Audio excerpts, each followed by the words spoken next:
안녕하세요, 원픽입니다. 제가 감기가 걸려가지고 며칠 알아 누웠다가 오랜만에 영상 올립니다. 오늘은 아이폰 번들 카메라 앱 사용 관련된 팁 관련된 영상입니다. 설정 메뉴에서 카메라 메뉴에 들어가 보시면 그동안 아이폰의 카메라가 발전된 것만큼 메뉴도 굉장히 다양해졌다는 걸 알 수가 있는데, 아이폰 SE 때 화면과 비교를 해보면 아무래도 카메라가 3대씩 달리고 AP 성능도 좀 좋아지다 보니까 뭐 할 수 있는 게 많아진 것 같아요. 메뉴가 많아졌죠. 오늘은 이 설정의 카메라 메뉴에 대한 내용인데요. 카메라 설정에 대해서 거의 다 아시는 분들도 많이 계시겠지만 또 모르시는 분들도 좀 계실 수 있고, 특히나 이번에 아이폰 판매량이 역대 최다라고 하는데 이번에 아이폰으로 막 기변하신 분들에게는 조금이나마 도움이 되었으면 하는 바람에서 영상 한번 만들어 봅니다.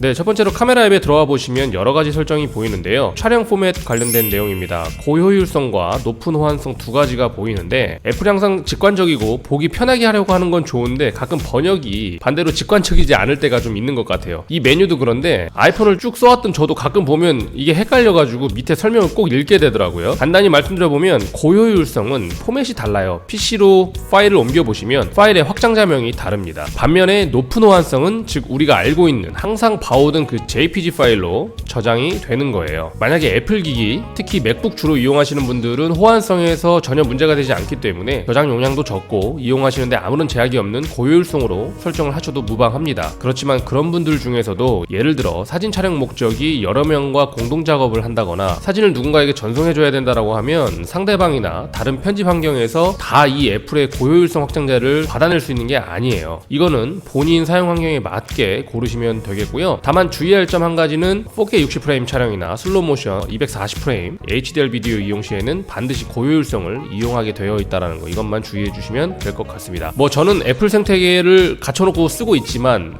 그래도 보통 다 JPG로 촬영을 합니다. 파일 공유를 해야 될 때도 있고, 그리고 결정적으로 4K 60프레임 촬영을 잘 안 합니다. PC가 딸려서 어차피 편집도 버벅대고 렌더링 하는데 밤을 새야 될 수도 있어서 곧 M1 맥북이 오면 그때는 얘기가 좀 달라지겠죠. 암튼 네, 두 번째는 비디오 녹화입니다. 방금 첫 번째 그 포맷에서 4K 60프레임 촬영은 반드시 고효율성으로 해야 한다고 했잖아요. 여기 보시면 괄호 열고 이렇게 표시가 되어 있습니다. 여기에서 720p부터 4K까지 각각의 촬영 프레임 구성이 되어 있고요. 저는 보통 여기에서 1080 FHD죠? 60프레임 촬영으로 많이 합니다. 프레임 수가 60프레임 정도는 돼줘야 편집할 때 슬로우 모션, 스피드 램핑 같은 거 걸 수도 있는 여유도 좀 생기고요. 그리고 또 중요한 게 이 24프레임. 보통 상업 영화들이 24프레임을 많이 쓴다고 하는데 이 24프레임으로 찍으면 좀 더 시네마틱한 영상 표현이 가능해요. 그래서 캐논이나 소니 카메라들도 막 끝나누기를 할 때 이 24프레임을 넣어주냐 안 넣어주냐, 포맷 업데이트 해주냐 안 해주냐 이런 말들이 많았잖아요. 24프레임으로 한번 찍어보세요. 조금 느낌이 다르실 거예요. 각 화질 및 프레임별 1분 단위 용량은 아래 나와 있으니까 본인이 가지고 계신 아이폰 스토리지에 부담 안 되게 잘 변경해 가시면서 촬영하시면 되겠습니다. 네, 다음은 HDR 비디오인데 이 기능을 켜시게 되면 처음 말씀드렸듯이 포맷이 무조건 고효율성으로 바뀐다는 점 유의하시면 좋겠고요. HDR이 하이 다이내믹 레인지의 약자인데 이 밝은 곳은 더 밝게, 어두운 곳은 더 어둡게,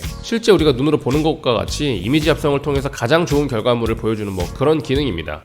이 기능은 빛의 확보가 적은 저조도 환경에서 비디오 품질을 향상시키기 위해서 자동으로 아이폰이 프레임률을 24프레임으로 낮춰주는 그런 기능이에요. 프레임 레이트가 높다라는 이야기는 더 많은 정보를 결과물에 담아야 된다는 것과 같기 때문에 촬영하는 순간 요구되는 그 빛의 양도 사실은 더 많아지게 되는 거라 빛이 적은 저조도 환경에서 아무래도 더 좋은 비디오 품질을 얻기가 불리하겠죠. 혹시 사용하시려는 결과물 그 비디오가 프레임 레이트에 구애받지 않아도 되는 결과물이라면 자동으로 프레임을 낮춰서라도 비디오 품질을 좀 끌어올려 주시면 좋을 것 같고, 아니다, 품질 저하보다는 편집 시에 반드시 필요한 그 일정한 프레임 레이트가 난 더 중요하다라고 하시면 이걸 끄시면 되겠습니다. 모르겠어요? 그럼 그냥 자동으로 놓고 쓰시면 되겠어요. 네, 다음은 많은 분들이 잘 모르고 계신 그 기능, 아이폰을 좀 오래 사용했다 하시는 분들도 생각보다 잘 모르고 계신 기능입니다. 제가 얼마 전에 아이폰 12 프로 맥스 카메라 비교 영상에서 잠깐 언급은 하긴 했는데, 여기 보시면 비디오를 녹화하는 동안 카메라를 자동으로 전환하지 않습니다 라고 되어 있는데, 이 기능을 이해하고 나면 이 말이 무슨 말인지 알겠다 하시는데,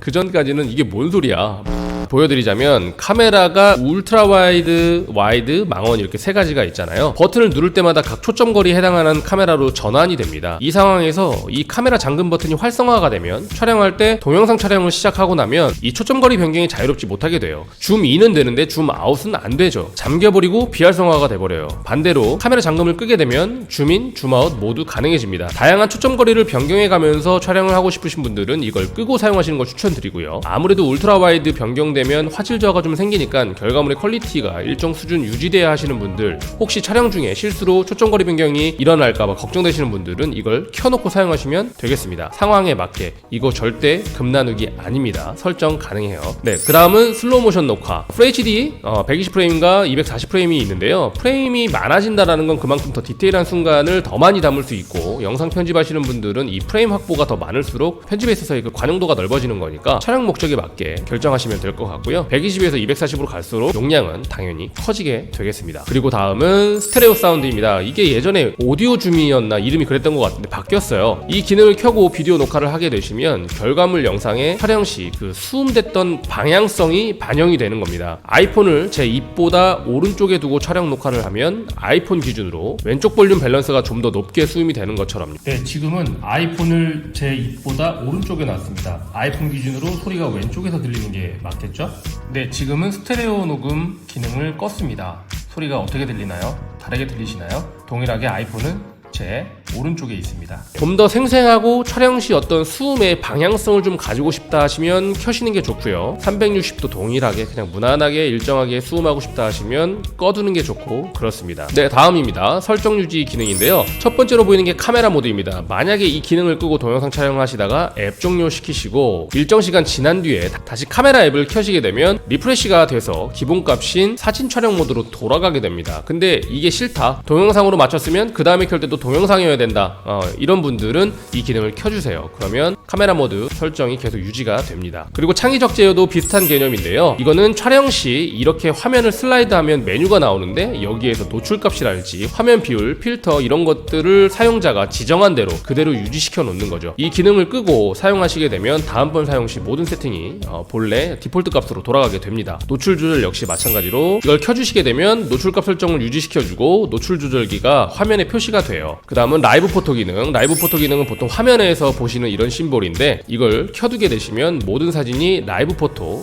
앞뒤로 몇 초간 짧은 스틸 영상으로 남게 되는 그런 기능이죠. 이걸 끌지 말지 보통은 촬영 화면에서 조작하는데 여기 메뉴에도 들어가 있다는 점. 네, 그 다음입니다. 이름을 참 이상하게 해놨어요. 가만 보면 고속연사 촬영 음량 높이기 사용. 고속연사 촬영을 음량 높이기 버튼으로 사용으로 해두면 오해가 없잖아요. 근데 이름이 좀 길기는 하네. 다른 게 아니라 촬영 시에 볼륨 버튼으로도 촬영이 되는 거 여러분들 아시죠? 모르셨어도 괜찮아요. 지금 보셨으니까. 그런데 그때 고속연사 촬영도 이 볼륨 업키로 사용하겠냐? 그 이야기입니다. 볼륨 업다운 모두 짧게 클릭을 하면 다 촬영이 시작이 됩니다. 근데 다운 버튼을 길게 누르시면 동영상 촬영이 시작이 되고요. 업 버튼을 길게 누르시면 고속연사 촬영이 시작이 됩니다. 이 기능을 끌지 말지 결정하는 그런 메뉴예요. 그리고 추가적으로 하나 더 말씀을 드리면 퀵테이크 샷 11 시리즈 이후로 나온 아이폰에서 가능한 기능입니다. 촬영하시다가 바로 동영상 촬영하시려면 길게 눌러주시고 아예 영상 촬영으로 쭉 고정시키겠다 하시면 옆으로 스와이프. 이거는 소프트웨어적으로 되는 게 아니고 아이폰 11 시리즈 이상 플러스 아이폰 SE2 가능한 기능입니다. 다음은 QR코드 스캔입니다. 이 기능 활성화시키시면 카메라 앱 열고 QR코드에 갖다 대면 바로 인식해버려서 상단에 이렇게 팝업이 뜨게 되는데요.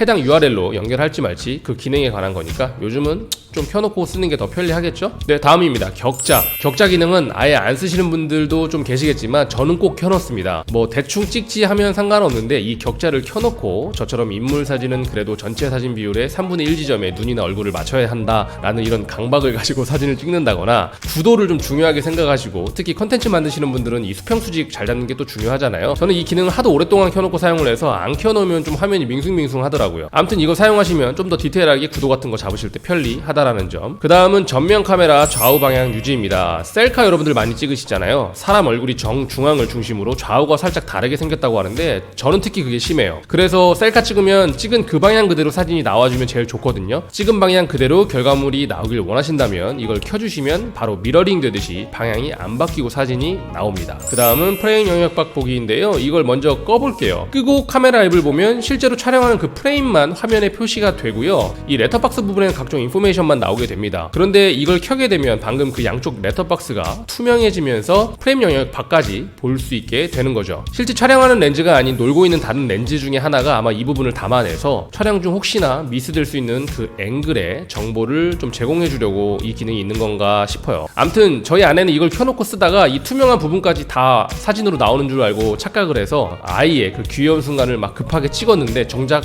이 부분은 다 날라갔죠. 그래서 나중에 막 화를 씩씩 내면서 이걸 끄더라고요. 암튼 뭐 그런 기능이라는 거. 네, 장면 감지는 뭐 켜나 꺼나 사실 저도 잘 모르겠는데 일단 켜놓으면 이번에 향상된 뉴럴 엔진에서 아무래도 좀 더 그 상황에 맞는 결과물을 만들어주지 않을까 싶습니다. 이 부분은 좀 더 디테일하게 아시는 분들 있으면 알려주세요. 더 빠른 촬영 우선 처리는 이 기능이 꺼져 있을 경우에는 카메라에서 촬영을 누르면 아래 사진 취업 이미지를 한번 보시겠어요?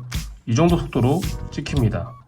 그런데 이 기능을 켜시고 다시 사진을 찍으면 빨리 누를 때 아래쪽에 보시면 사진 찍힌 속도가 엄청 빠른 걸 볼 수가 있어요.